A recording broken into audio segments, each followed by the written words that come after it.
Imagine walking into a coffee shop and noticing someone sitting completely alone. No group of friends, no conversation, no phone constantly lighting up with messages. They finish their coffee, leave by themselves, and seem perfectly comfortable doing it. Most of us instinctively create a story about that person. Maybe they're lonely, maybe they're shy, maybe they're difficult to get along with. But psychology suggests something far more complicated, because having no friends and feeling alone aren't always the same thing. And the reason someone has almost no social circle may reveal much more than you think. Humans are deeply social creatures.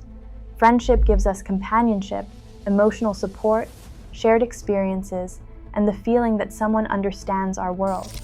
So when we meet someone with few or no close friends, it's easy to assume something must be wrong. But researchers make an important distinction between social isolation and loneliness. Social isolation describes the connections you actually have. Loneliness describes how you feel about those connections. And those two things don't always match. Someone can have dozens of people around them and still feel profoundly lonely. Another person might spend most of their time alone and feel completely at peace. In fact, research involving people who identified as having few or no friends found surprisingly different experiences.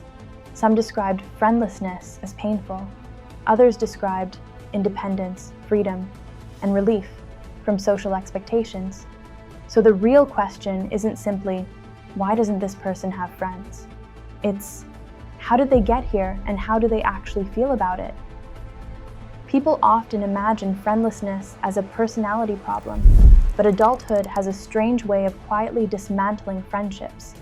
Someone moves, someone gets married, someone has children, careers become demanding, schedules stop matching.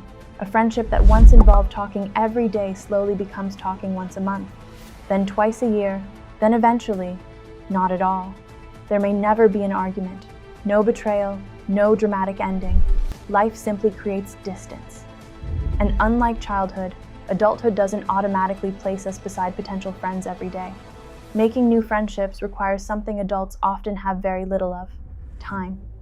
That means someone can gradually find themselves without close friends, even though they never consciously chose isolation. One day they simply realize, I know plenty of people, but I don't really have anyone I'd call. And that distinction matters, because acquaintances can surround you without creating genuine connection. But there's another path.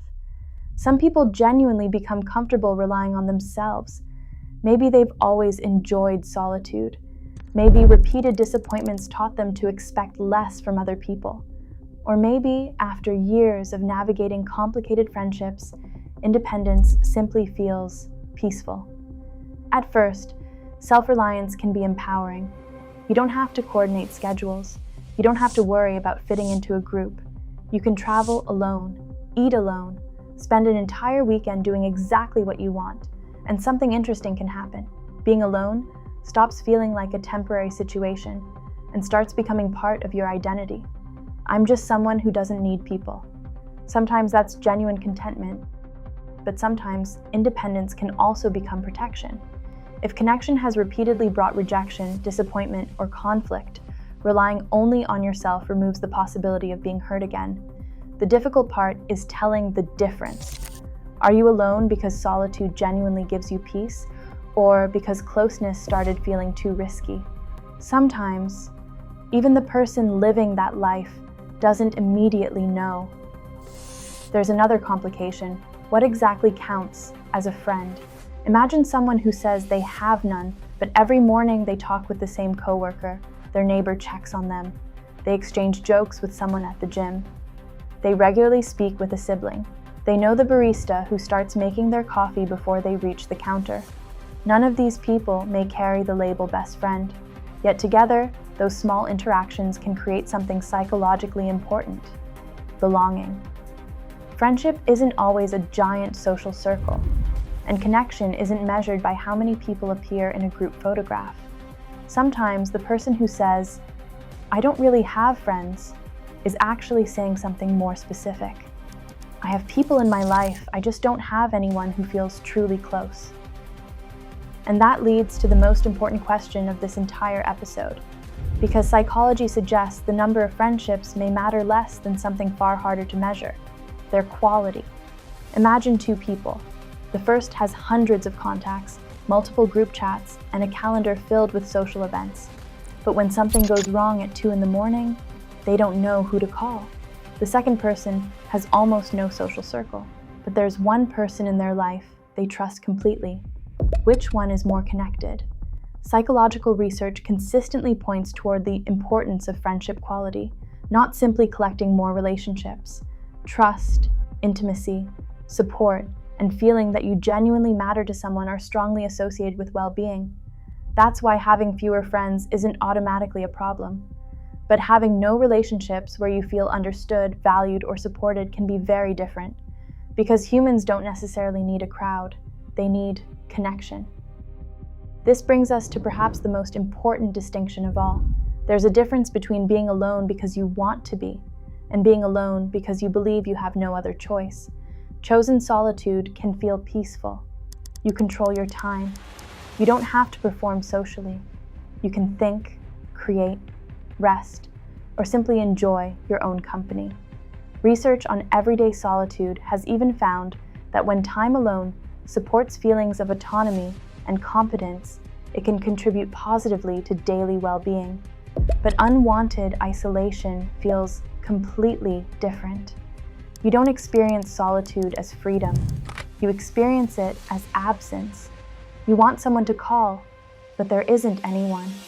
You want to share something exciting, but no name immediately comes to mind. From the outside, these two people may look identical. Both are sitting alone. Psychologically, they may be experiencing completely different worlds. And this is where independence becomes complicated. Learning to enjoy your own company is valuable, but sometimes a person becomes so accustomed to doing everything alone that connection begins to feel uncomfortable. You stop asking for help because you've learned not to expect it. You stop making plans because rejection feels worse than staying home. You tell yourself you don't need anyone, and eventually, you stop giving anyone the opportunity to prove otherwise. This doesn't mean every independent person is secretly lonely. Far from it, but there is an important question worth asking. Is your independence giving you freedom or protecting you from vulnerability?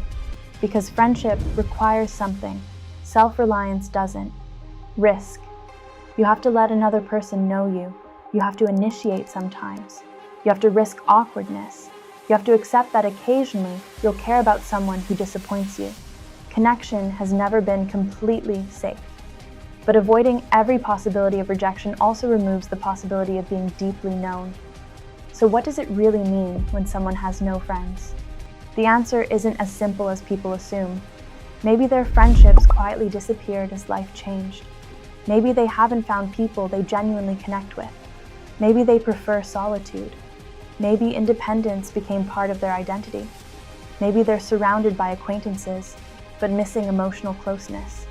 Or maybe they're lonely and simply don't know how to begin again. Research on adult friendship repeatedly finds associations between friendship quality, socializing with friends, and well-being. But the research also reminds us that relationships aren't simply numbers on a scoreboard.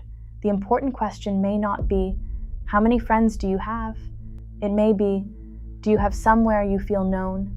Someone you don't have to impress? Someone you can call when life becomes difficult? Someone who notices when you've gone quiet? And someone with whom silence doesn't feel uncomfortable?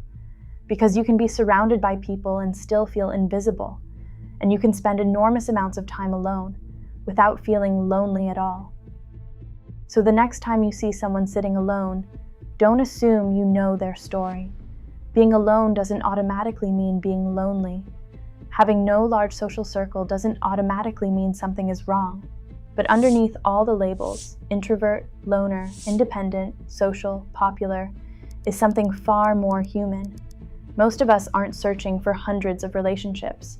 We're searching for a few places where we can completely be ourselves. And perhaps that's the real psychology behind friendship. It's not about how many people know your name. It's about whether anyone truly knows you. Thank you for watching WonderVerse. If you enjoy exploring the psychology behind human behavior and the hidden patterns shaping everyday life, subscribe and join us for another journey into the human mind. Until next time, stay curious. Welcome to WonderVerse.